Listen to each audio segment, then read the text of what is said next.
안녕하세요. 강춘원 변리사입니다. 프리베나 13가 백신 사건 두 번째 시간 시작하겠습니다.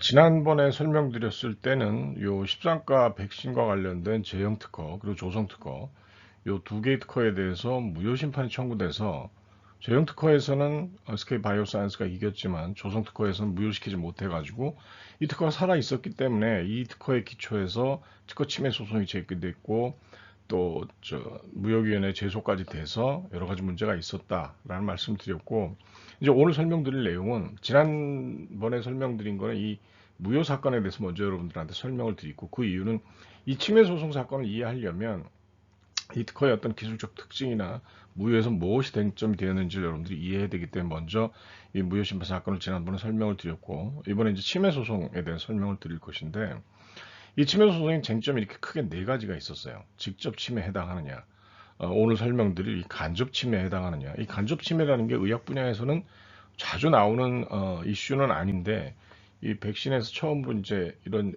문제가 제기가 됐고, 여러분들이 이 간접 침해에 대해서 좀 이 사건을 통해서 좀 이해를 넓혀 두실 필요가 있어요. 나중에 다른 사건에서 또 발생할 수도 있기 때문에.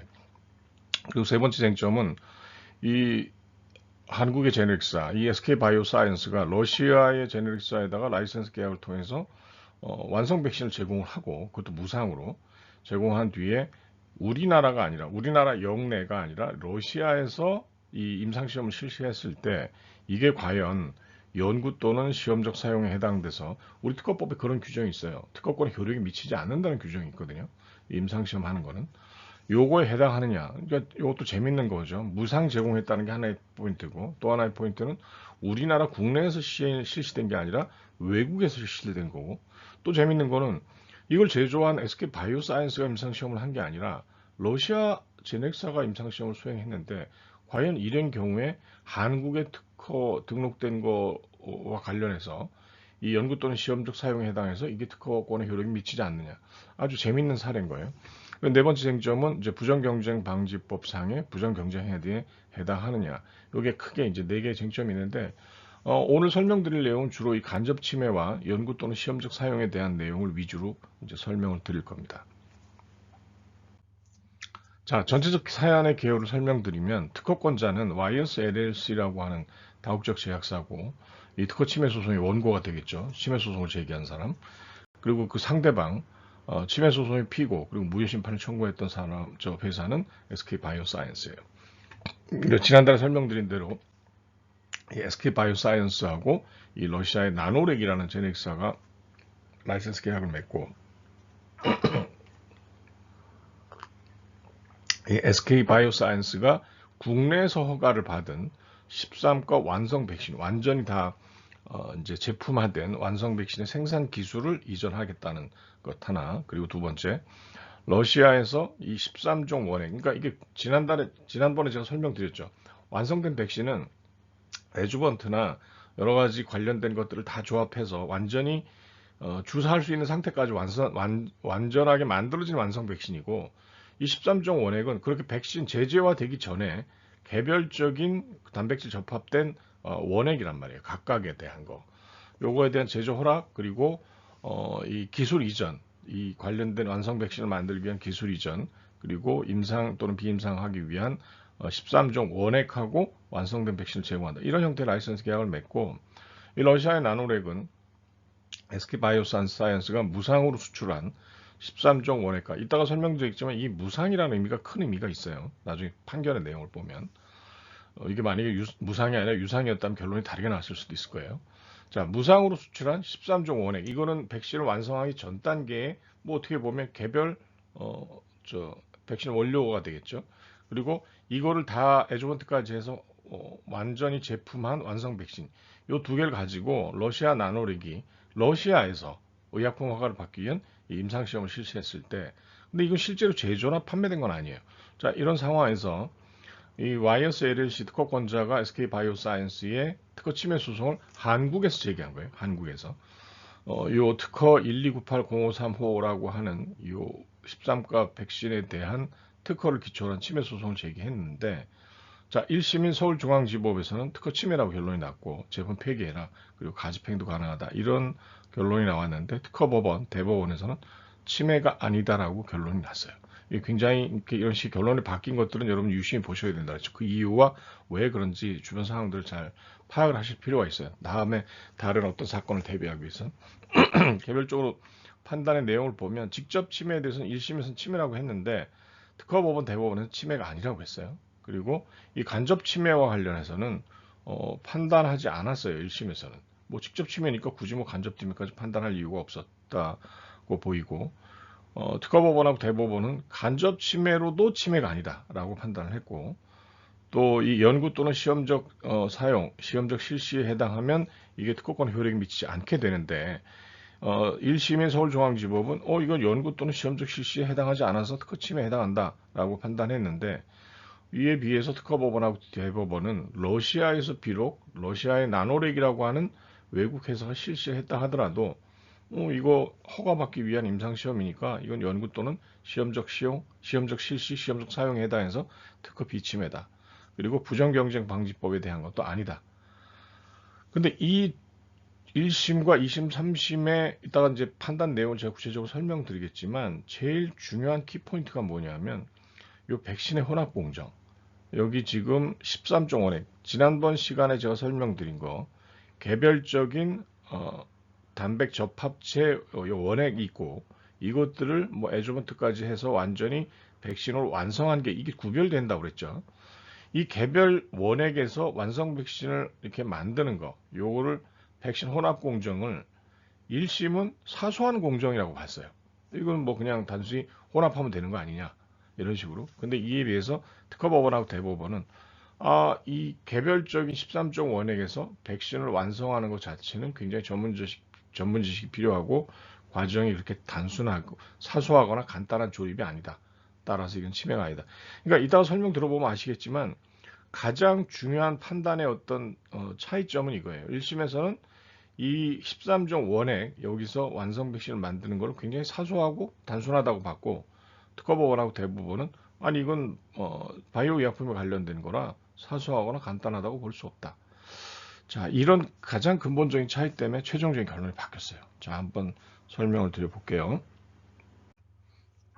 먼저 신문기사. 자, 이 침해 사건과 관련해서 신문기사가 그렇게 많이 난 게 없어요. 2024년에 12월에 7년 갈등, 뭐, 지난번에 설명드린 이 무효 사건 관련해서 뭐, 소송이 굉장히 오래 있었어요. 두 개의 특허에 관련해서 SK 바이오사이언스와 이 와이어스 특허권자 사이에. 여기서 반전이 나왔다고 그랬죠. 반전. 왜냐면 1심에서 졌는데 2심에서 이겼어요, 이게. SK 바이오사이언스가 특허법원에서 2심에서 이겼다. 특허법원 1심을 뒤집고 아까 설명한 서울중앙지법 특허 침해라고 판단한 1심을 뒤집고 SK 바이오사이언스에 손을 들어줬다. 이 기사가 2024년에 나왔고 2025년 작년 5월에 여기서 1심 뒤집고 2심에 승소했다. 이 얘기는 서울중앙지법에서는 SK 바이오스가 졌는데 그게 특허법원에서 SK 바이오사이언스가 결과를 뒤집어 승소를 했는데 당연히 와이어스가 다국적 제약사인 와이어스가 이제 대법원에 상고를 했겠죠. 대법원에 상고를 했는데 2025년 5월 21일자 기사를 보면 대법원에서 SK 바이오사이언스가 러시아에 공급한 요 13가 원액을 공급한 거 이건 특허 비침이다 이렇게 결론이 나서 최종적으로 이제 수출길이 열렸다라고 하는 이 기사가 두 개가 있습니다. 자, 이 프리베나 사건과 관련해서 여러분이 기억해야 될 중요한 두 가지 포인트인데 첫 번째는 연구 또는 시험적 사용이라고 하는 이 개념이 뭐냐 그리고 또 하나는 간접 침해라는 게 뭐냐 물론 쟁점은 네 가지지만 처음에 직접 침해는 뭐 우리가 일반적으로 봤던 침해에 대한 거고 마지막에 부정경쟁 방지법은 사실은 의학 분야에서 거의 잘 나오지 않는 경우니까 사실은 이번 시간에 여러분이 꼭 기억해야 될 중요한 포인트는 이 두 가지예요. 연구 또는 시험적 사용이라는 게 도대체 뭐냐 그리고 이게 어떻게 적용되느냐 두 번째 간접 침해라는 게 있는데 간접 침해는 어떤 경우에 어떻게 적용되냐 이 두 개가 중요한 포인트인데 먼저 우리 특허법이 어떻게 규정되어 있는지 설명을 드리면 특허법 96조가 제목이 뭐냐면 특허권의 효력이 미치지 아니하는 범위라고 되어 있어요. 그러니까 특허권의 효력은 등록 특허의 청구 범위에 의해서 효력 범위가 정해지는데 특허권의 효력이 미치지 아니하는 범위라고 특별한 규정이 있어요. 이런 경우에는 특허권이 있더라도 효력이 미치지 않는 거예요. 그 1항이 뭐냐면 특허권의 효력은 다음 각 호의 어느 하나에 해당하는 사항에는 미치지 아니한다.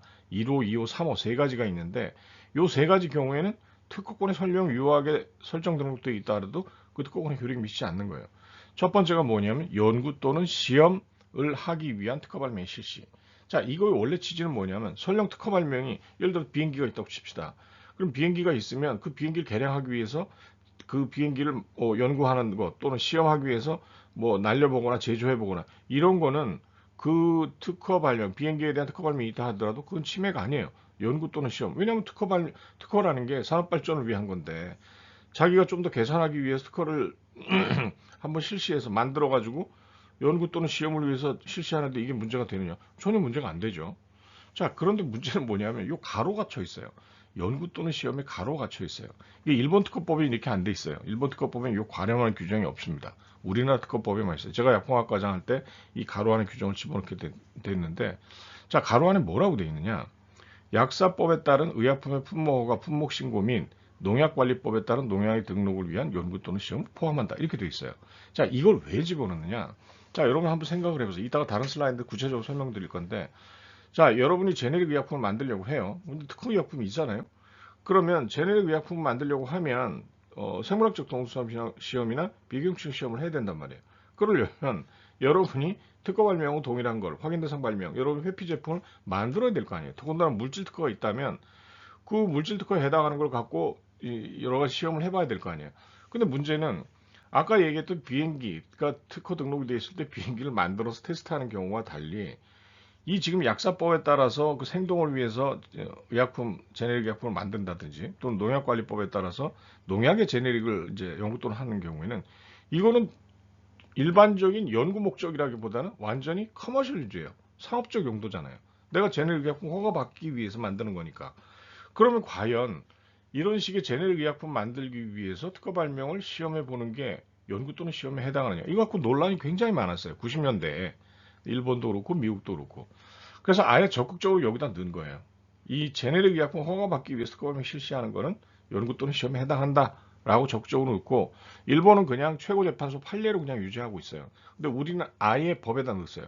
근데 이 법에다 이렇게 가로 안에 이렇게 넣어둔 게 이따 판결문 내용을 보면 굉장히 효용감이 있습니다. 효용감이 있어요. 판결문 내용이 나옵니다.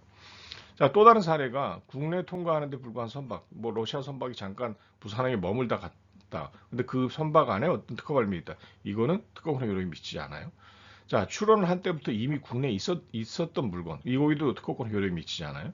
96조 2항을 보면 약사법에 따른 조제 행위나 그 조제에 의한 의약, 여기 이거에는 특허 발명 효력이 미치지 않습니다. 그러니까 약사의 조제 행위에는 특허 발명 효력이 미치지 않는 거예요.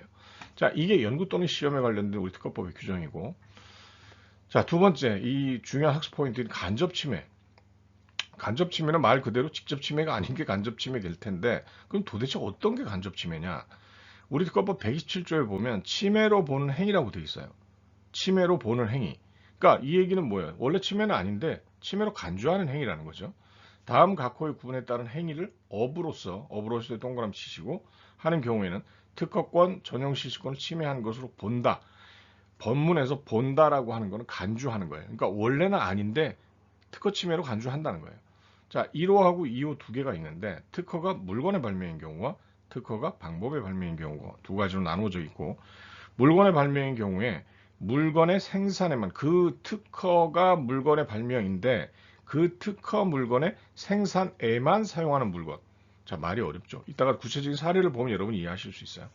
그리고 이 뒤에 나오는 생산 양도 대여 수출 또는 수입 양도 대여의 청약. 이거는 특허법 제2조에 나오는 실시의 정의하고 동일해요. 자, 이 얘기는 뭐냐면 특허가 물건의 발명이면 그 물건의 생산에만 사용하는 물건을 실시하게 되면 그건 침해로 간주하겠다는 거예요. 뭐 아주 단순한 예로 어떤 프라이팬이 있고 프라이팬에 결합된 어떤 손잡이가 있는데 이 프라이팬 자체가 특허예요. 그럼 만약에 이 손잡이만 만든다고 하면 사실은 프라이팬을 만드는 게 아니니까 직접 침해는 아닌 거죠. 그런데 만약에 이 손잡이가 그 프라이팬에만 꼭 맞는 어떤 그 물건의 생산에만 사용하는 손잡이라면 이 손잡이만 생산하는 것도 원래는 특허 침해가 아니지만 왜냐하면 그 손잡이가 달린 프라이팬을 생산해야 특허 침해인데 이 손잡이만 생산하는 건 원래 특허 침해가 아니지만 만약에 이 손잡이가 이 특허가 프라이팬이라고 하는 물건의 발명이고 그 프라이팬 물건의 생산에만 사용하는 손잡이라면 침해로 보겠다는 게 바로 간접 침해의 개념이에요.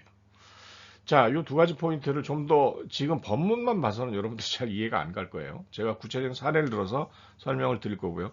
먼저 연구 또는 시험적 사용이 여러분이 알아야 될 포인트들이 몇 가지 있어서 그거 먼저 설명드리고 간접침해 그 다음에 개념 설명드리고 그 다음에 판결문 내용도 설명드리는 순서로 진행하겠습니다. 자, 갑자기 영어가 나오니까 좀 당황스러우실지 모르지만 우리가 지금 하고 있는 우리나라에서 지금 운영하고 있는 의약품 허가특허 연계 제도가 시작되게 된 게 사실은 1980년부터 시작된 일이에요. 미국에서부터 시작된 일이에요. 그리고 요게 소위 말해서 의약 발명의 시험적 사용의 면책이라고 하는 아까 연구 또는 시험이라는 것과 매우 관련이 깊어요. 한번 설명을 잘 들어보시면 허가특허 연계 제도의 연원부터 여러 가지 그리고 또 이 존속기간 연장 제도도 이거하고 관련이 있어요. 자, 여기 보면 오른쪽에 오린 해치라고 하는 공화당 상원 의원입니다. 요 좌측에 보면 헨리 왁스만이라고 요거는 민주당 하원 의원이에요. 그런데 1980년대 이 오린 해치가 뭘 발의를 했느냐?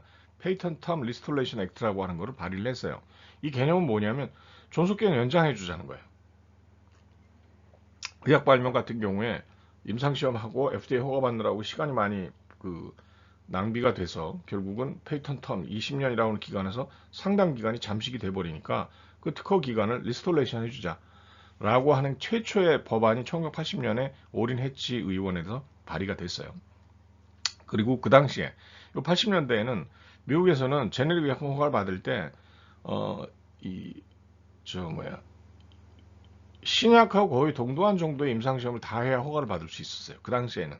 그러니까 지금처럼 뭐 비교용출이나 아니면 생물학적 동수성 시험만 간단한 시험만 가지고 허가를 받을 수 있는 게 아니라 신약과 거의 마찬가지 정도의 임상시험을 해야 허가를 받을 수 있었어요. 그러다 보니까 제네릭 의약품이 빨리빨리 못 나오는 상황이었죠.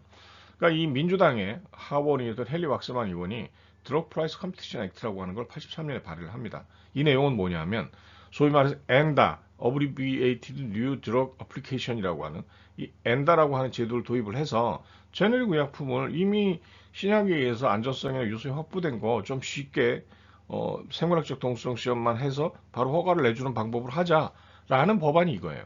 그러니까 이 두 개의 법안이 같이 논의가 되다가 요 논의가 되는 중에 1983년 10월에 어떤 사건이 있었냐면 로시라고 하는 특허권자하고 볼라라고 하는 제네릭사예요.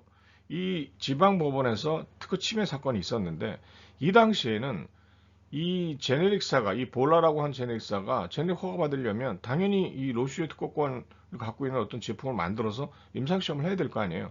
근데 이 당시에는 특허권자도 그 임상시험하는 게 침해라고 주장을 하지 않았어요. 그리고 일반적으로 그냥 업계에서 뭐 제네릭 허가 받으려면 당연히 그 임상 시험을 해야 되니까 특허 발명을 실시할 수밖에 없겠지. 그렇게 다 이해가 되고 있던 상태였어요. 그런데 갑자기 이 로시라고 하는 다국적 제약사가 이거에 대해서 침해 소송을 제기한 거예요. 그러니까 미국 특허법으로 따져보니까 이건 분명히 침해거든요.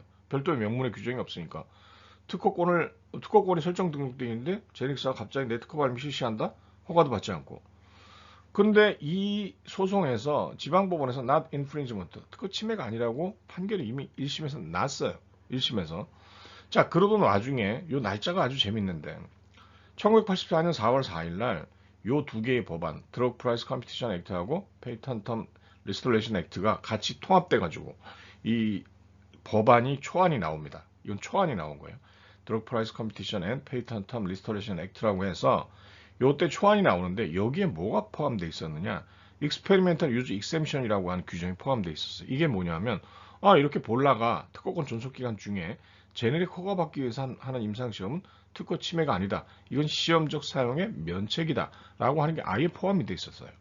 그러던 중에 요 4월 4일 날 초안이 나왔는데 4월 23일 날 CAFC 우리나라 특허법원에 해당하는 이 미국 연방항소법원에서 뭐라고 판결이 나왔냐?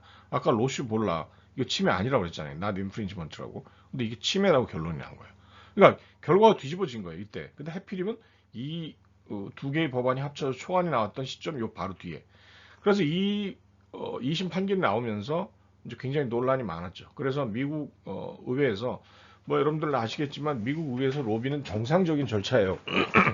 그리고 미국은 다국적 브랜드 네임 드럭 컴퍼니, 오리지널 사과 협회가 따로 있고 이 제네릭 드럭 컴퍼니들의 협회가 따로 있어요. 그러니까 양자가 치열하게 로비를 하고 중재와 뭐 수정을 거쳐서 최종적으로 이 1984년에 소위 우리가 해치 왁스만 액트라고 하는 게 만들어집니다. 요 오린 해치와 헨리 왁스만의 왁스만을 따서 해치 왁스만 액트라는 게 만들어지고 이 액트에 의해서 미국 특허법, 미국 약사법, 미국 농약관리법 여러 가지 것들이 다 개정이 돼요.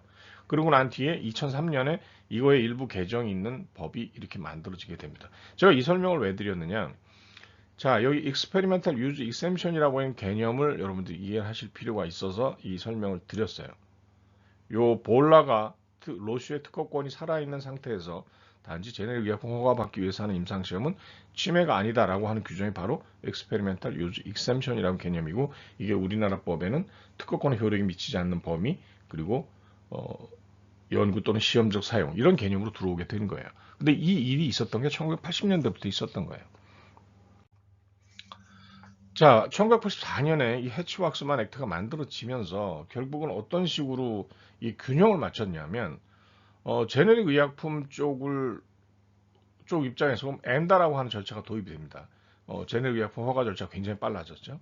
그리고 아까 얘기했던 신약의 특허 침해 없이 제품 개발, 제네릭 의약품 허가받기 임상시험 받는 거는 요게 experimental use exemption, 이건 다른 용어로 safe harbor라고 해요. 안전한 항구라는 표현을 써서 요런 규정이 들어가게 되고, 이때 우리나라 우판권에는 우선 판매 품목 허가권에 해당하는 180일 제네릭 독점권이라고 하는 게 처음으로 이게 도입됩니다. 자, 제네릭사한테는 이런 세 가지의 이제 어떤 새로운 제도가 도입되고, 소위 브랜드 네임 드러그 컴퍼니한테 신약 개발사에는 존속기 연장 제도가 이때 처음으로 도입돼요. 1984년에. 그리고 시장 독점권이라고 하는 그 데이터 보호에 의한 시장 독점권. 그리고 여기에 이제 우리나라하고 완전히 다른 제도인데, 제네릭 출시 전에 특허권자가 소송 제기하면 30개월 동안 아예 제네릭 허가가 중지되는. 우리나라도 사실 판매 금지라는 게 있지만 9개월이잖아요. 근데 여기 30개월이에요. 자, 이런 제도가 해치 왁스만 액트라고 하는 체제를 통해서 도입이 됐는데, 자, 여기서 한 가지 여러분들이 알아두셔야 될 게 요 BPCIA예요. 뭐 중앙정부국이 아니고요. BPCIA가 뭐의 약자냐면 Biologic Price Competition and Innovation Act 2009이라고 해서 오바마 행정부 시절에 만들어진 법안인데, 요 해치 왁스만 액트와 BPCI를 여러분 구분할 필요가 있는 게, 자, 요즘 의약품들은 일반 케미컬 의약품이 있고, 뭐 비아그라나 아니면 뭐 트라젠타나 이런 식으로 성분 자체가 케미칼인 약품이 있고, 뭐 허셉틴이나 이런 그 바이오 의약품들이 많이 있잖아요. 그래서 요 두 가지가 미국에서는 일반 케미칼 의약품과 바이오 의약품을 규율하는 제도가 다릅니다. 그러니까 일반 케미칼 의약품은 해치 왁스만 액트 체제에 의해서 뭐 제네릭과 이 브랜드 네임 드러그 컴퍼니 사이에 여러 가지 제도가 운영이 돼요. 그런데 이 바이오 의약품과 바이오 시밀러에 대해서는 요 BPCIA가 적용이 됩니다. 완전히 달라요. 그런데 우리나라는 그럼 어떠냐? 우리나라는 지금 이 미국의 해치 왁스만 액트가 한미 FTA에 따라서 2015년에 우리나라 처음 시행됐죠. 3월 15일에. 그래서 아직 BPCIA에 해당하는 우리나라는 법 규정이 없어요. 그러니까 우리나라에서는 케미컬 의약품이 됐건 바이오 시밀러가 됐건 바이오 의약품이 됐건 둘 다 모두 지금 약사법 50조의 2부터 50조의 12까지 되어 있는 의약품 허가특허 연계제도의 규율을 받습니다. 근데 미국은 케미칼 의약품은 해치 왁스만 액트에서 규율을 받고 바이오 의약품은 BPCIA에서 규율을 받아요. 요게 차이가 있다는 거 여러분 꼭 한번 기억을 하실 필요가 있습니다. 자, 이 해치 왁스만 액트에 의해서 미국의 엔다라고 하는 제도가 도입됐고, 이 엔다 중에 이 패러그래프 4, 이 패러그래프 4가 뭐냐면 미국의 어떤 이렇게 조문 이렇게 할 때 패러그래프 1, 패러그래프 2, 이게 특허관계 확인서 우리나라하고 똑같은 거예요. 여기 특허관계 확인서에 4번 채택하고 5번 채택하고 이런 형태로 패러그래프 4에 대한 건데, 우리나라 거하고 차이가 있는 게 뭐냐면 여기서 다른 절차는 다 똑같은데 이 특허권자가 침해 소송을 제기하게 되면 우리는 제네릭 회사가 먼저 이 제네릭 허가 신청 전에 심판을 청구하잖아요. 미국은 이 제도가 없어요. 미국은. 그 대신에 미국은 특허권자가 침해 소송을 만약에 제기하게 되면 이 침해 소송 제기한 무조건 제네릭 허가 30개월 자동 유보가 됩니다. 이게 미국의 원래 오리지널 해치왁스만 시스템이에요. 근데 우리나라는 허가 특허 연계에서 도입할 때 이동희 차장이라 그 식약처 이동희 차장이라고 그 당시 서기관이었는데 저희 약품과장 시절에 같이 어떻게든 미국처럼 제도를 만들지 않으려고 애를 많이 썼고 제도가 우리나라는 완전히 다르게 들어왔어요. 가장 중요한 차이점이 이거예요. 우리는 미리 여기서 심판을 제네릭사가 청구할 수 있다는 거. 그리고 여기 30개월 자동 유보라고 하는 제도가 아예 없고 우리는 조건부로 허가가 나가는 형태로 돼 있죠. 요 점에서 분명한 차이점이 있습니다. 자, 이 지금 미국 제도하고 다르게 우리나라 같은 경우에 원래 허가특허 연계 제도가 도입되기 전에는 예전에 이 상태에서는 약사법 또는 약사법 시행령, 시행규칙 다 통틀어 봐도 특허라는 두 글자가 적혀 있는 규정은 요거 딱 하나밖에 없었어요. 제조업자 준상. 뭐라고 되어 있냐? 다른 사람의 특허권을 침해한 것으로 판명된 의약품을 제조하지 아니할 것. 여기 판명된이잖아요. 그럼 판명되기 전에 심판에서 결과가 나오기 전에 판매해도 된다는 얘기잖아요. 그래서 예전에 허가특허 연계제도가 도입되기 전에는 어떤 상황이었냐? 대개 특허권이 끝나기 한 1년에서 1년 반 또는 2년 전에 그냥 제네릭 확 출시를 해버립니다. 허가받아서 제네릭 판매를 해버려요. 그러면 이제 특허권자가 이제 그 당시에 이제 가처분도 제기하고 뭐 여러 가지 소송을 제기하는데 이 소송 제기하는 중에 이미 특허권이 끝나버리는 경우가 많아요. 그래서 손해배상 청구할 것도 별로 없는. 그래서 사실은 이 문제 때문에 다국적 제약사들은 굉장히 미국 정부에 한국 정부의 이런 것들을 좀 강제할 수 있는 수단을 좀 입법을 하도록 압력을 가해달라고 굉장히 많은 요구를 했고 그런 다국적 제약사의 요구에 할 수 없이 우리나라도 미국에 이제 수출을 해야 되니까 한미 FTA를 체결하면서 그 내용이 이제 들어오게 된 거예요. 자, 허가특허 연계제도 도입 후에 뭐 이 내용 잘 아시는 거지만 간단히 설명드리면 아까 미국의 엔다 4 패러그래프 4하고 차이가 나는 게 뭐냐면 이 제네릭 회사가 먼저 심판을 청구할 수 있어요. 물론 우리나라 제도에서도 특허권자가 뭐 적극 권리범이나 침해 소송을 제기할 수도 있지만 미국 제도와 완전히 다른 게 요 3번 절차. 우리나라가 제네릭사가 사전에 심판을 청구할 수 있다는 게 다른 거고 여기에 30개월 원래 스테이가 있잖아요. 30개월 오토 스테이. 그러니까 특허권자가 소송 제기만 하면 무조건 제네릭 의약품 허가가 30개월 동안 허가가 나가지가 않았어요. 그리고 소송을 여러 번 제기하면 30개월, 30개월 합치면 옛날에 심한 경우는 6년까지도 제네릭 허가가 나가지 않은 경우도 있었는데 뭐 그런 거는 이제 일어나지 않도록 우리는 제도 설계를 했고 뭐 제네릭 독점권 대신에 우리는 이제 우판권이라고 우선 판매 품목 허가라는 게 도입됐고 동일의약품 판매 금지 이런 식으로 돼서 제도가 완전히 좀 달라지게 됐죠. 자, 지금 제가 간단히 미국 해치왁스만 시스템하고 우리나라 허가특허 연계제도 말씀을 드렸는데 여기서 연구 또는 시험에 해당하는 그 규정이 도입된 아주 근본적인 이유를 설명드릴게요. 자, 이게 연구 또는 시험의 마지막 슬라이드인데 Experimental Use Exemption이라고 표현하는 것과 Safe Harbor 그리고 아까 그 로시아하고 소송을 벌였던 해치왁스만 액트 입법 과정에서 미국 회사가 볼라라고 그랬잖아요. 제네릭사가. 그래서 이걸 볼라 프로비전이라고도 합니다. 요 규정은. Experimental Use Exemption, Safe Harbor, 볼라 프로비전 이건 다 같은 말이에요. 그러니까 의약 발명의 시험적 사용의 면책이라고 하는 이 개념이 나오게 된 이유가 뭐냐면 자, 해치왁스만 액트가 도입이 되면서 두 개의 큰 제도가 도입이 됩니다. 하나는 특허권자를 위한 특허권 존속 연장 제도, 그리고 제네릭사를 위한 엔다라고 하는 제도가 도입이 되는데 자, 한번 봅시다. 신약 특허권자가 여기 임상하고 허가를 받는데 이만한 기간이 소요가 돼요. 그러면 특허 존속 기간 중에 요 녹색으로 표현된 기간만큼 이거 잠식이 되니까 그래 요 기간만큼 이렇게 연장을 해줄게. 이게 소위 특허권 존속기 연장제도입니다. 우리가 알고 있는 이게 우리나라에도 지금 시행이 되고 있고 자 그런데 만약에 존속 기간이 원래 이 하늘색으로 표현된 요 기간이었다가 이만큼 연장이 됐어요. 아니 그렇다면 제네릭 회사가 이제 제네릭 의약품 출시를 해야 되잖아요. 제네릭 의약품 출시를 해야 될 때 옵션이 두 개가 있어요.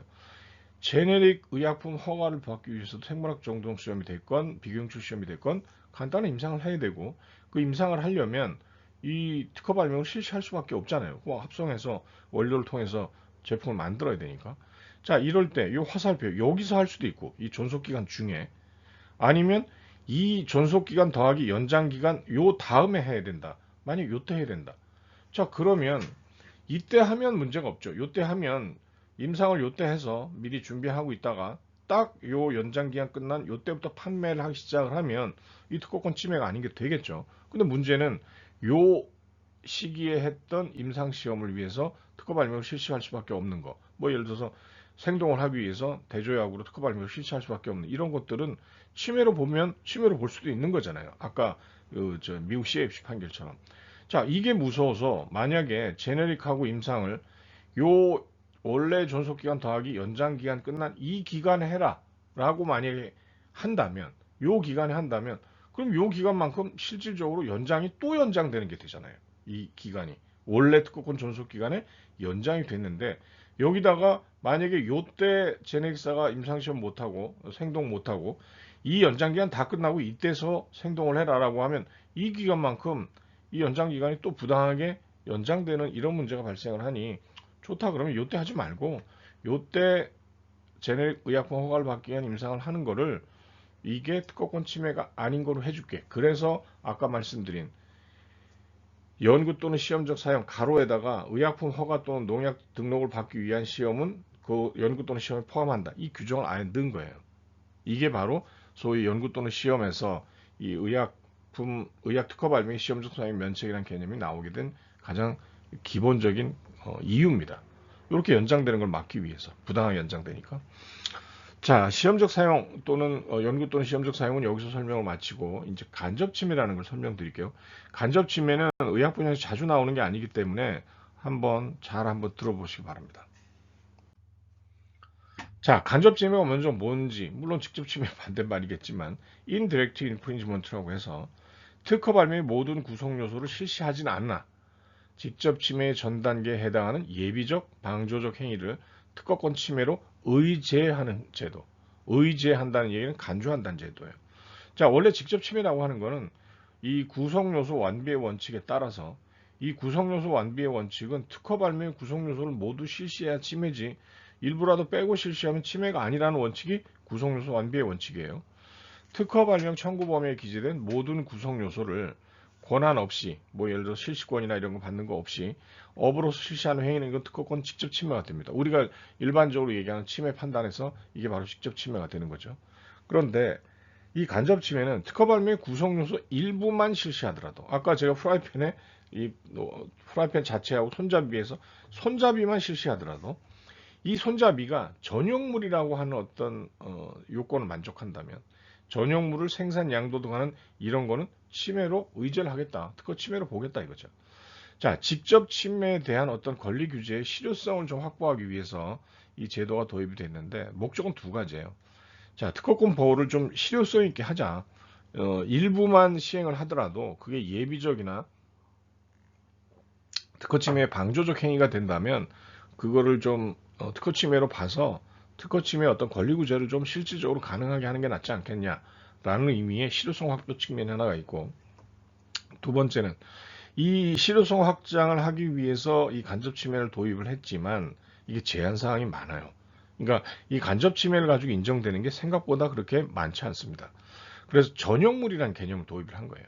간접 침해 인정 범위를 전용물로 제한을 해서 특허권이 과도하게 확장되는 것 방지. 이 두 가지 측면이 같이 있어요. 그러니까 이 두 가지 측면 때문에 오히려 간접 침해 판단이 상당히 어렵습니다. 자, 여러분이 이해하기 가장 쉬운 예를 하나 들어볼게요. 여러분 사무실에서 복사기하고 복사기 토너 많이 쓰시죠?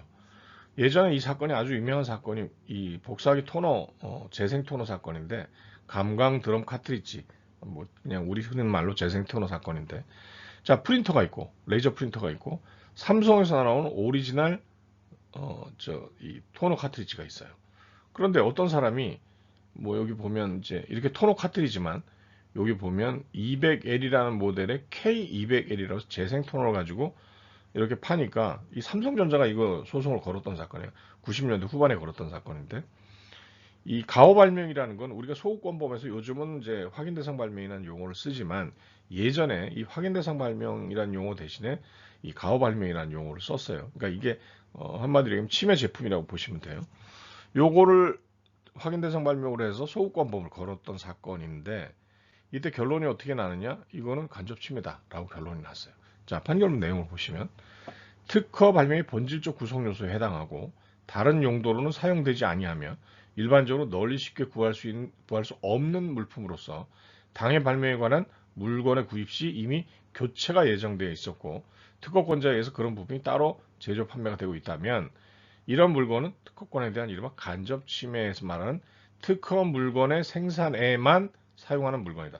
그러니까 이 토너 카트리지는 이게 전용물이라는 거죠. 이, 이 특허 발명이 이 레이저 프린터를 하더라도 여기에만 사용하는 거니까 이거 파는 거는 이건 간접 침해다. 그리고 여기 보면 이 가오 발명의 감강등 이 토너 카트리지는 이 사건 특허 발명의 물건의 생산에만 사용하는 물건이다 라고 판단을 했는데 이 근거가 뭐냐면 자, 이 토너 카트리지는 전량 이 특허 발명이 채택한 이 토너 카트리지 요 레이저 프린터만 사용된다는 거예요. 딴 레이저 프린터가 아니라. 그리고 이 사건 특허 발명을 채택하지 아니한 레이저 프린터 중에서 이걸 사용할 수 있는 요 토너 카트리지 사용할 수가 없다. 또 요 뭐 3만 장이다, 30만 장이다, 5만 장 이런 수명 이건 새로운 걸로 교체해 주온다는 게 이미 예정돼 있다는 거죠. 그리고 다른 용도로 사용되지 않고 이 교체가 예정되어 있으니까 이거는 이 특허 발명 여기서 말하는 이 사건 특허 발명이 이 레이저 프린터예요. 레이저 프린터의 물건의 생산에만 사용하는 물건이 해당하기 때문에 이거는 간접 침해에 해당한다. 그리고 여기 보면 감강 드럼 카트리지, 이 토너 카트리지가 이 사건 특허 발명 물건의 생산에만 사용되는 이상 이게 회수 토너 결합한 거라고 해도 간접 침해에 아무 지장이 없다. 그러니까 이게 아주 대표적인 간접 침해 사건이에요. 간접 침해 사건.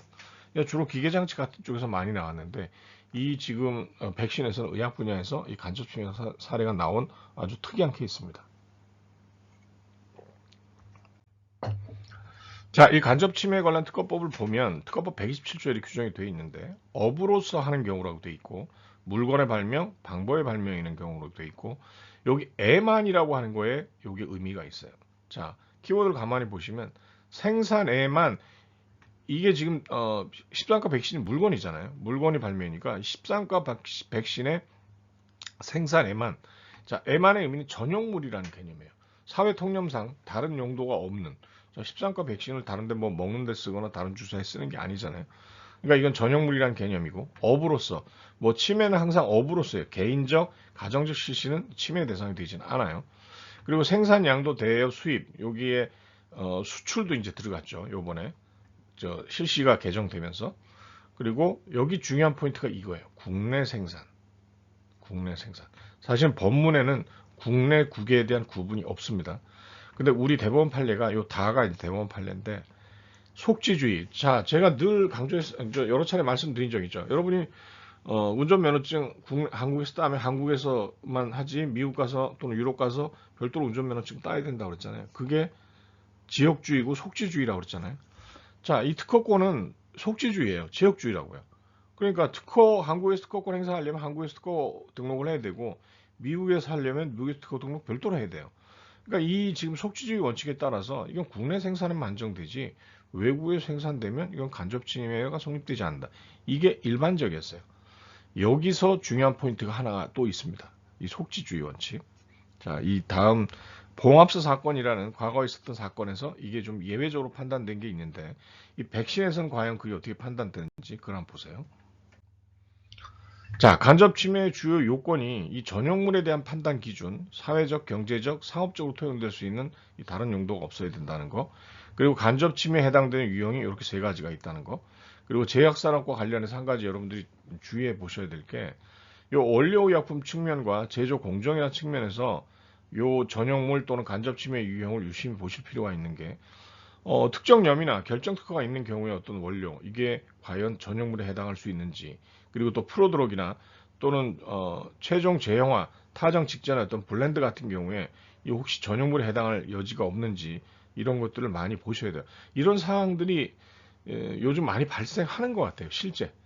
그리고 제조 공정 관련해서도 중간체에 대한 거라든지 특정 용도라든지 어떤 투여 경로에 적합한 뭐 주사기나 이런 특정 장치 이런 거 관련해서 여태까지는 자주 없었지만 간접 침해가 앞으로는 이 간접 침해가 문제가 발생할 가능성이 상당히 있다는 것을 염두에 두실 필요가 있습니다. 자, 이 간접 침해 요게 이제 개념의 마지막 슬라이드인데 이게 나라마다 좀 달라요. 간접 침해 규정이 제가 지금 우리나라 그 규정 설명드리면서 요 전형물이라는 거 말씀드렸고 여기 속지주의 말씀드렸고 요 주관적 직접 침해 요거는 말씀을 드리진 않았는데 우리나라의 제도와 미국, 독일, 일본과 제도가 달라요. 그리고 이 간접 침해는 여러분들 이게 나라마다 이렇게 어떤 이동이 있을 때 달라질 수 있기 때문에 우리나라에서는 간접 침해가 안 된다 하더라도 미국에 가면 간접 침해가 되는 경우가 있을 수도 있어서 요것들의 구분 중에 중요한 포인트 몇 가지를 설명드릴게요. 자, 첫 번째, 이 역외 적용. 우리나라에서는 일단 기본적으로 해외에서 실시가 되면 간접 침해 대상이 아닙니다. 우리나라하고 일본은. 근데 미국하고 동일은 이게 일부 인정되는 경우가 있어요. 27의 F라고 하는 어떤 경우에 이 규정 내용에 해당이 되면 설령 미국 이외에 실시되더라도 간접 침해의 문제가 일어날 수 있습니다. 그러니까 이 역외 적용과 관련해서 항상 속지주의만 적용되는 게 아니라 우리나라와 일본은 외국에서 생산한 간접 침해 대상이 아니지만 이 미국과 독일은 다를 수 있다는 거 요거 꼭 기억을 하시기 바라고요. 사실 주관적 요건이라고 하는 거는 이거를 침해를 알았느냐 몰랐느냐에 대한 문제인데 우리나라에서는 이건 꼭 객관적으로 주관적으로 인식할 필요까지는 따지지 않는데 요 미국하고 독일은 이 인식을 한 거를 요건으로 봐요. 그리고 일본의 경우는 이게 1호, 2호, 3호, 4호, 5 이렇게 호가 여러 개가 규정이 되어 있는데 경우에 따라 달라요. 일본의 경우는. 그리고 이 우리나라는 전형물이라고 하는 개념이 딱 돼 있어서 간접 침해를 쉽게 잘 인정을 안 하는데 미국은 유도 침해하고 기여 침해라고 두 개로 나눠서 유형을 보고 일본도 이 전형물과 비전형물이라는 개념으로 또 다르게 봐요. 그러니까 사실 제가 이거를 구체적으로 설명드리려면 이 내용만 해도 굉장히 복잡한데 여러분이 기억해야 될 중요한 포인트 몇 가지 지금 설명드린 거예요. 근데 가장 중요한 게 이거예요. 역외 적용과 관련해서 우리나라와 일본은 해외에서 실시한 어떤 거는 일단 간접 침해로 보지 않지만 미국과 동일은 일부 인정하는 경우도 있다는 거. 이게 제일 중요한 포인트입니다. 자, 이제 구체적인 사건으로 한번 들어가 볼게요. 먼저 설명드릴 건데 이 백신 사건 이전에 있었던 봉합사 사건이라 아주 유명한 사건이 있어요. 이 봉합사 사건에 대한 거에 반대되는 상황이 된 게 이번 백신 사건이에요. 이 봉합사 사건이 과연 어땠는지 그걸 먼저 여러분 이해를 하실 필요가 있습니다. 자, 봉합사 사건의 청구 범위를 보면 이렇게 돼 있어요. 삽입 경로 형성 수단 100번 요것과 의료실 공급 수단 요 400번 요거 두 개 수단과 수단을 구비한 것이니까 수단과 수단을 구비했다는 얘기는 뭐예요? 이게 두 개가 독립적인 거예요. 별도 수단과 수단으로 구성된 하고 이게 얘기가 다릅니다. 구비하는 하고 구성된 하고 청구를 읽을 때 여러분 잘 보셔야 돼요. 의료용 실삽입 장치인데 이게 그 리프팅이라고 하죠. 이렇게 성형수술할 때 뭐 줄 가지고 이렇게 당겨서 이게 리프팅을 하는 어떤 그런 때 쓰는 수술 도구인데 이 청구 범위를 보면 수단과 수단을 구비한 A 수단, B 수단 두 개로 구성된 의료용 실삽입 장치예요. 한마디로 얘기를 하면. 자, 그래서 요 굉장히 복잡한 여러 가지 장치들로 구성이 되어 있고 요 지금 아마 요 링이 형성되어 있는 요게 아마 실인 것 같아요. 의료용 실. 자, 이 사안의 개요가 뭐냐면 아까 설명드린 의용실 삽입 장치에 관한 건데 이 의사가 시술 현장에서 이것들을 조립을 해서 이렇게 모듈형으로 뭐 얼굴 표면에 당기는 이런 도구인데 침해자인 피고가 어떤 행위를 했느냐? 개별적인 부품들을 국내에서 개별적으로 하청 생산을 합니다. 한 회사가 한 게 아니에요. 여러 회사에 하청 생산을 한 뒤에 그걸 키트 형태로 해외, 일본에 수출을 했고 일본의 이 성형외과 의사들이 시술 직전에 의료용실의 끝에 매듭을 짓는 이제 명세상에 지지체 형성이라고 되어 있는데 아주 간단한 작업을 거쳐 시술에 사용한 거예요. 그래서 특허 내용의 대부분이 국내에서 구현이 되죠. 개별적으로 하청 생산했으니까. 그리고 최종 당시에 극히 사소하고 단순한 가공만 이 해외에서 일본에서 일어난 이런 사안이었어요. 이런 사안. 그래서 대법원에서 어떻게 판단을 했느냐? 실에 매듭을 짓는 정도와 같이 이렇게 가공과 조립이 극히 사소하거나 간단한 행위만 남긴 채. 여기 극히라는 거에 동그라미 쳐놓으세요. 극히. 대법원에서 극히라는 표현을 쓰는 건 이유가 있는 겁니다. 자, 해외로 수출한 것은 예외적으로 최종 생산행위가 해외에서 이루어지더라도 직접 침해로 인정된다. 자, 아까 뭐랬어요? 우리나라는 간접 침해나 직접 침해 따질 때 해외에서 실시되면 침해 아니라고 했죠. 왜냐하면 속지주의 원칙에 따라서 우리나라에서 일어나는 일이 아니기 때문에. 그런데 예외적으로 자 이렇게 국내에서 다 하청 생산을 만든 다음에 그냥 실 매듭 짓는 정도만 외국에서 한 거라면 이거는 예외적으로 직접 침해 인정된다. 이렇게 판단을 했던 사건이 바로 이 보험사 사건이에요. 그러니까 보험사 사건의 개요는 뭐다? 일반적인 속지주의 원칙에서 예외적으로 아니 다 국내에 생산하고 일본에 가서 그냥 매듭만 짓는 정도로 이렇게 간단한 거라면 이건 침해다. 이렇게 판단했던 게 바로 이 보험사 사건이에요. 그리고 이 대법원에서 이 네 가지 요건을 다 만족하면 이거는 저 설령 외국에서 이제 그렇게 간단한 조립이 일어난 경우라도 이건 침해다. 근데 한 가지 2번 동그라미 보면 하나의 주체에 수출돼요. 이런 구절이 있는데 이것과 관련해서 최근에 좀 복잡한 문제가 발생을 했어요. 자, 여기 보면 이 피고가 여러 군데 하청 생산해가지고 피고가 수출한 거죠. 근데 만약 이럴 수도 있잖아요. 여러 개의 부품 하청 생산해서 각각 수출해서 각각 여러 개 하청 회사에서 일본에서 그걸 모아가지고 만약에 그 일본의 성형외과에서 공급을 했다. 이런 경우에는 그러면 하나의 주체에 수출된 게 아니지 않느냐. 자, 이것도 대법원에서 최근에 이런 사건 관련해서 이제 하나의 주체로 볼 수 있는 정도라. 그러니까 여러 가지 경우가 발생할 수 있잖아요. 이 실제로 통일된 어떤 관리 체계에 의해서 이 개별적인 하청업체 각각 수출하게만 하고 실제 컨트롤은 한 개 회사에서 이런 경우에는 하나의 주체를 볼 수도 있다. 이런 판례도 있고 따로 다른 상황도 있을 수 있고 그래서 이것도 아마 향후에 또 재미있는 어떤 사례가 나올 수 있을 것 같아요. 자, 보험사 사건을 설명드렸는데 보험사 사건과 대비돼서 판단된 게 바로 이 프리베나 사건이에요.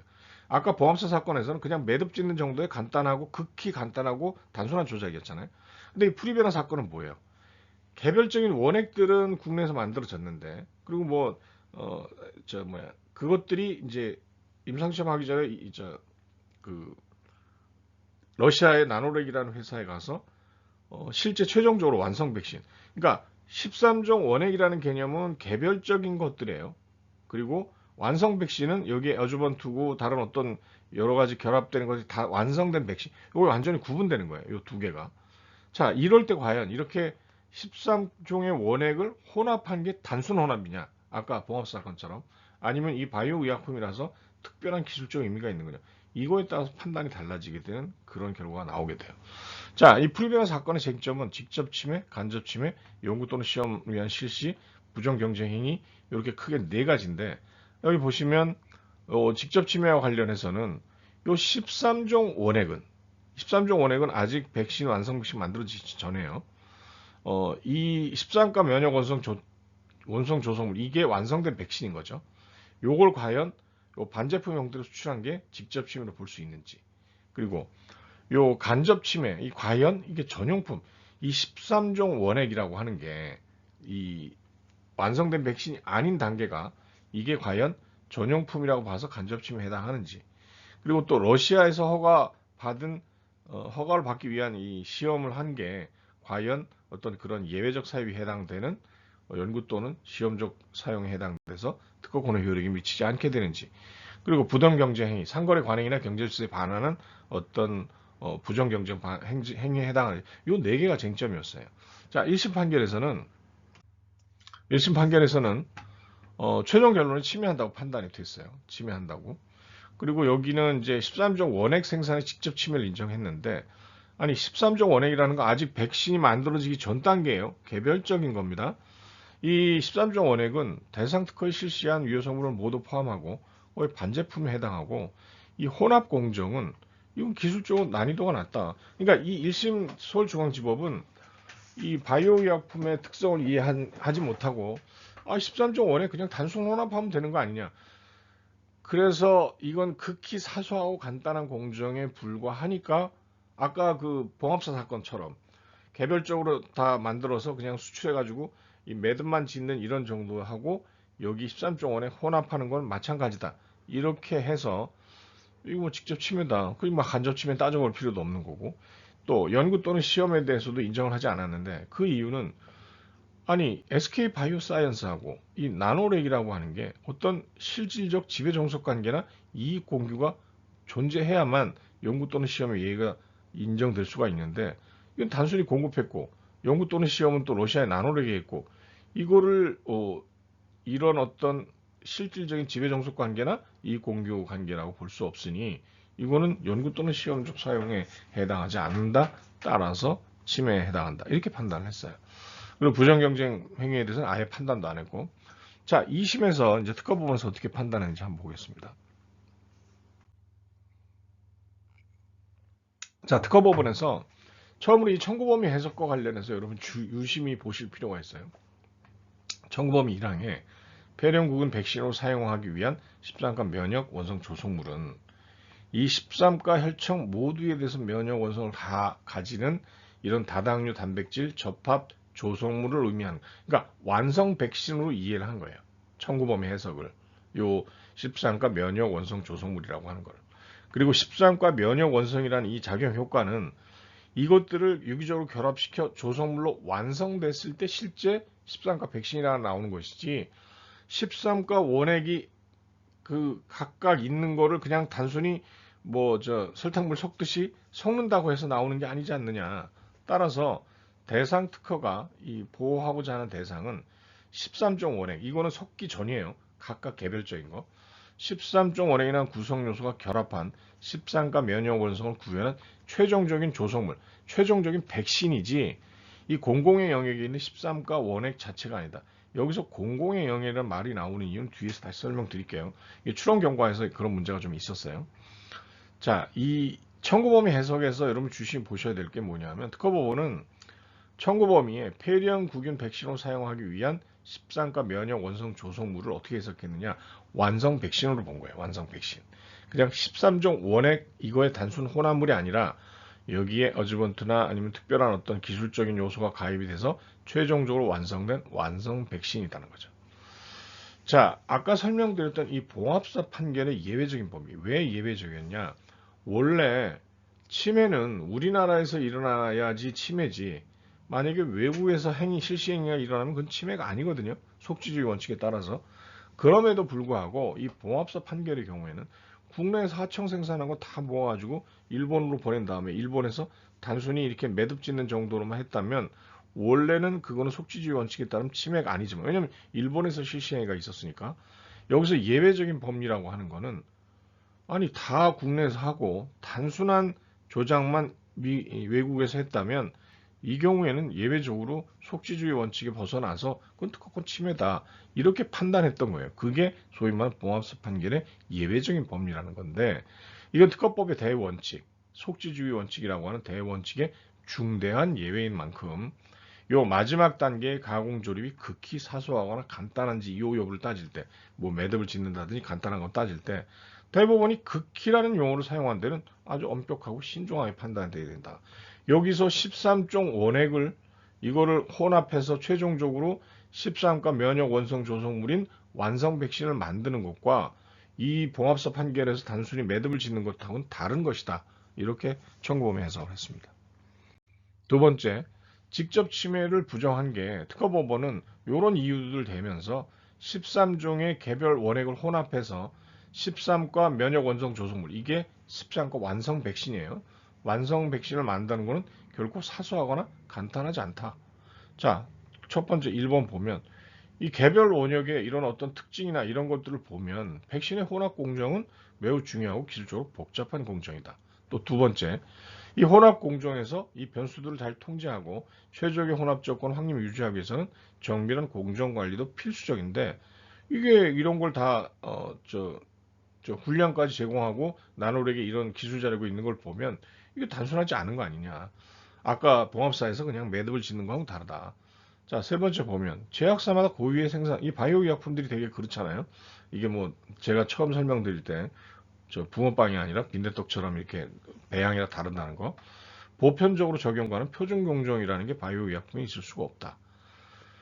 그래서 이런 이유 때문에 요 단지 13종 개별 접합제 원액을 생산한 단계, 그러니까 개별 원액을 생산한 단계만으로 이 폐렴구군 백신으로 사용 가능한 수준 13가 면역 원선을 구형할 수 있는 상태에 이르렀다고 단정할 수 없다. 최종 완성 백신을 했다고 볼 수 없다라고 그렇게 판단을 한 거예요.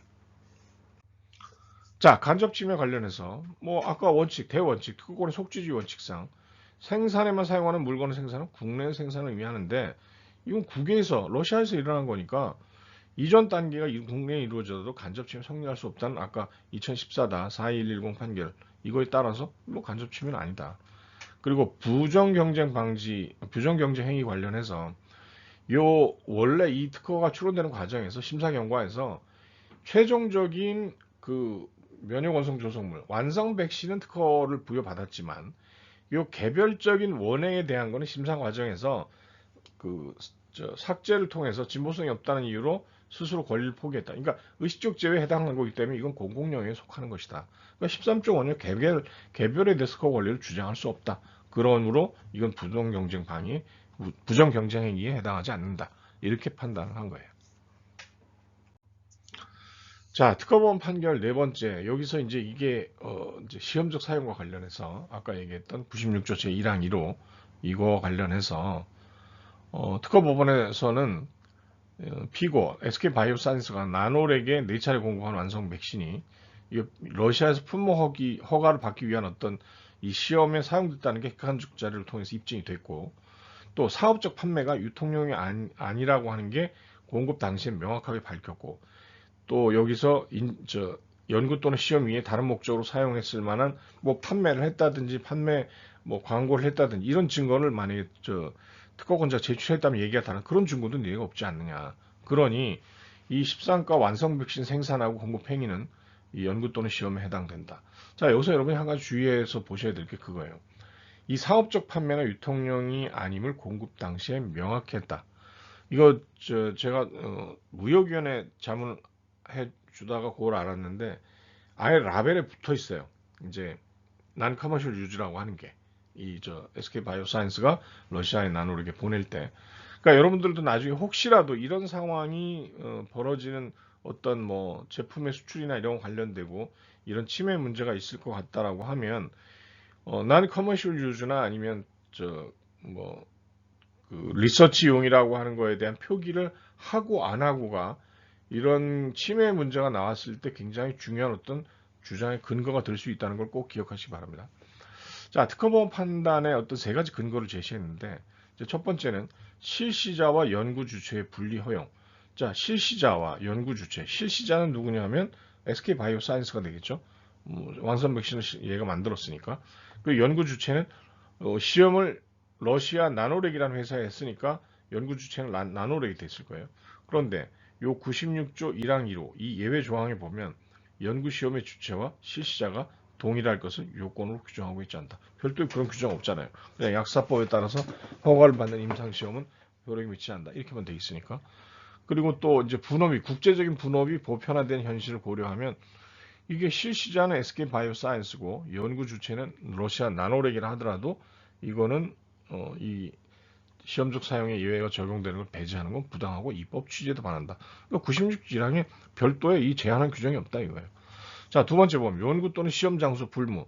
그 예외 조항에 보면 연구 또는 시험이 국내에서 이루어져야 한다는 장소 제한을 두고 있지 않다. 거기 보면 그냥 의약품 허가를 받기 위한 임상시험이라고만 돼 있지 국내에서 허가를 받은 임상시험이라고 돼 있지 않다는 거예요. 그러니까 여러분들도 어떤 임상시험을 다국적으로 뭐 제네릭 임상시험을 다국적으로 할 일은 없겠지만 어찌 됐건 이런 상황에서 특허법원은 판단을 그렇게 한 거예요. 아니 그 96조 1항 1호에 보면 그냥 의약품 허가를 받기 위한 임상시험이라고 돼 있지 그게 반드시 국내에서 이루어져야 된다고 돼 있지 않지 않느냐. 그리고 국외에서 연구시험이 이루어진다는 거는 예외 적용 배제할 수 없다. 뭐 왜냐하면 해외에서 연구시험도 국내 기술 발전에 기여할 가능성을 부인할 수 없기 때문에 그리고 괄호 안에 보면 약사법에 따른 품목 허가로만 돼 있지 요 연구시험이 한 예시일 뿐이지 예외 범위를 국내 품목으로 한적할 해석할 근거가 될 수 없다. 그러니까 이것도 약사법에 따른 품목 허가도 국내에서 임상시험 또는 해외에서 임상시험도 다 인정할 수 있다는 거죠. 자, 사업적 목적의 개입 허용. 자, 이게 문제가 항상 됐던 거예요. 왜냐하면 약사법에 따른 품목 허가는 제네릭 의약품을 만들어서 팔기 위한 사업적 목적을 가지고 임상시험을 하는 거잖아요. 근데 그게 연구 또는 시험에 해당하느냐? 항상 이런 반론이 나왔는데 특허법원이 좀 명쾌하게 답변을 했어요. 연구 시험 행위가 궁극적으로 상업적 이익을 목적으로 하더라도 제네릭 의약품 판매, 제조 판매를 목적으로 하더라도 그 행위의 직접적인 목적과 내용이 연구 또는 시험의 범주에 속하는 이상 예외 규정이 적용될 수 있다. 그래서 사업적 동기가 있다고 하여 예외 적용을 부정할 수는 없다. 그러니까 제네릭 의약품 허가받기 위한 임상시험, 그게 어떤 제네릭사가 제네릭 의약품을 제조해서 판매하기 위한 사업적 목적 또는 사업적 동기에 의해서 하더라도, 아니 여기 의약품의 품목을 얻기 위한 시험은 본질적으로 사업적 판매를 전제로 하지만 이게 특허법에 명시적으로 예외 사비에 포함되어 있지 않느냐. 그러니까 사업적 동기가 있다 해도 이거 이 96조 1항 1호의 예외 적용을 부정할 수는 없다. 이렇게 판단했습니다. 자, 대법원에서 최종적으로 특허법 판단을 다 지지를 했어요. 다 지지를 했어요. 그래서 몇 가지 중요한 포인트만 살펴보면, 특허권의 속지주의 원칙과 구성요소 완비 원칙을 고려해서 이 봉합사 판결, 아까 예외적인 경우라 했잖아요. 이 국내에서 다 생산하고 일본에 가서 매듭만 짓는 그런 경우는 엄격하게 판단해야 된다 라고 판결을 했고, 직접 침해를 부정하면서 요 13종 개별 원액의 혼합 공정은 그래서 제가 지난번 시간에 뭐 에주번트니 여러 가지 기술적 사항을 설명드린 게 요 침해 사건의 판단을 이해하려면 그런 기술적 배경이 있어야 돼서 설명을 드린 거였는데, 이 13종 개별 원액의 혼합 공정은 조성물의 효과인 13과 면역 원성, 모든 거에 대한 면역 원성을 나타내는 여기에 미치는 중요한 과정이기 때문에 개별 원액 생산만 했다고 해서 이게 특허의 작용 효과를 구현할 수 있는 상태에 이른 것은 아니다. 그러니까 이것도 중요한 포인트예요. 개별 원액은 다 만들었지만 그 개별 원액 상태에서 13가 백신으로서 어떤 효과를 나타내는 건 아니지 않느냐. 그러니 이것만 갖고 직접 침해라고 볼 수는 없다는 거죠. 자, 간접 침해하고 부정경쟁 행위 부정 관련해서는 이게 간접 침해는 국내에 이루어짐을 전제로 하는 건데, 이제 국외 러시아에서 일어난 것, 생산이 일어난 거니까 이건 간접 침해 대상이 아니고, 또 13종 개별 접합제, 13종 개별 원액들, 이거 원액은 아까 설명한 대로 출원 경과에서 출원인이 삭제한 부분이나 공공 영역에 속한 거기 때문에 이거는 뭐 그 부정경쟁 방지법 대상이 아니다. 그리고 연구 또는 시험 사용의 어떤 예외 인정과 관련해서 이 대법원은 이 90조 1항 1호 입법 취지가 발명을 보호해내고, 또 우리 특허법 1조에 그렇게 돼 있어요. 발명을 보호하고 그 이용을 도모함으로써 이 두 가지 목적이니까 발명 보호는 특허권자를 위한 거고, 발명의 이용 도모라는 건 특허권자 이해 제3자를 위한 거거든요. 두 가치의 조화와 균형이 있음을 인정을 했고, 이게 인정 기준으로 원고가 향유하는, 특허권자가 향유하는 독점적 이익이 불합리하게 훼손되었다고 보기 어렵다. 그래서 연구 또는 시험적 사용에 해당한다. 이렇게 판단을 했습니다. 자, 이 프리베너 사건, 사실은 이 간접 침해나 이 연구 또는 시험의 사용이 의학 사건에서 자주 나오는 사건은 아닌데, 여러분이 이 프리베너 사건 판결, 특허 침해 사건의 판결을 보면서 기억해야 될 중요한 두 개의 포인트가 있어요. 첫 번째, 이 의학 특허 조성물의 어떤 청구 범위 해석과 침해 판단 기준. 자, 이 조성물 특허의 보호 범위는 개별 구성 요소 단계. 이게 지금 보면 청구 범위 아까 뭐라고 되어 있습니까? 이 면역 원성 조성물이라고 되어 있고, 13가 면역 원성 조성물이라는 얘기는 13가 완전히 완성된 백신이 그 특허 발명에서 보호되는 거예요. 그 조성물 특허에 의해서 이 개별적인 원액이 보호되는 게 아니라는 거예요. 요게 중요한 포인트가 하나예요. 조성물 특허의 침해 판단에서 아주 중요한 포인트. 그러니까 개별적 구성 요소를 보호하는 게 아니라 전체로서의 발명을 보호한다. 전체로서의 발명은 뭐냐? 혼합부 완성된 13가 백신, 완성 백신을 보호하는 것이지 이 개별적인 원액을 보호하는 게 아니라는 거예요. 만약에 이게, 그리고 이 1심 판결에서는 그 봉합사 판결을 그대로 갖고 온 거예요. 예외적으로 적용된다. 그러니까 1심 판결에서 그렇게 들어온 게 뭐냐면 아마도 그렇게 생각했을 거예요. 봉합사 판결에서 국내에서 다 만들고 일본에 가서 그냥 매듭만 진 그 봉합사 판결하고, 아니 이것도 13개 다 원액 다 만들고 그냥 단순히 섞기만 하면 되는 거 아니야? 라고 판단을 1심에서 했던 거죠. 근데 만약에 이 봉합사 판결, 이게 의학 발명에서 만약에 이제 그대로 적용이 됐다고 하면 굉장히 좀 특허권자가 물질 특허가 아닌 이 조성물 특허 가지고 물질 특허만큼의 어떤 큰 효력 범위를 주장할 수도 있었던 건데, 이걸 특허법원과 대법원이 좀 막아줬다는데 좀 큰 의미가 있고, 이 구성요소 완비의 원칙, 청구 범위에 기재된 모든 구성 요소가 다 실시되어야 특허 침해다라고 하는 이 구성 요소 완비의 원칙하고, 속지주의 원칙, 우리나라에서 실시되어야만 특허 침해다라고 하는 요 두 가지 원칙을 세워줬다는 데서 굉장히 큰 의미가 있는 판결이고요. 두 번째, 이 특허권 효력이 미치지 않는 사유로서 연구 또는 시험적 사용의 예외라고 하는 것에서 대법원이 요 연구 또는 시험적 예외를 적용한 판단 기준으로 특허권자의 독점 배타적 이익을 불합리하게 훼손, 그러니까 무조건 훼손이 아니라 불합리할 정도로 훼손되었는지 여부를 갖고 요 시험적 사용의 판단 기준을 제시했다는 게, 그리고 이 기술의 발전 촉진하고 발명 이용 도모라는 요 두 개의 특허법 1조에 규정된 특허법의 목적에 아주 균형적 해석을 했다는 데서 굉장히 큰 의미가 있는 판결이라고 할 수 있습니다.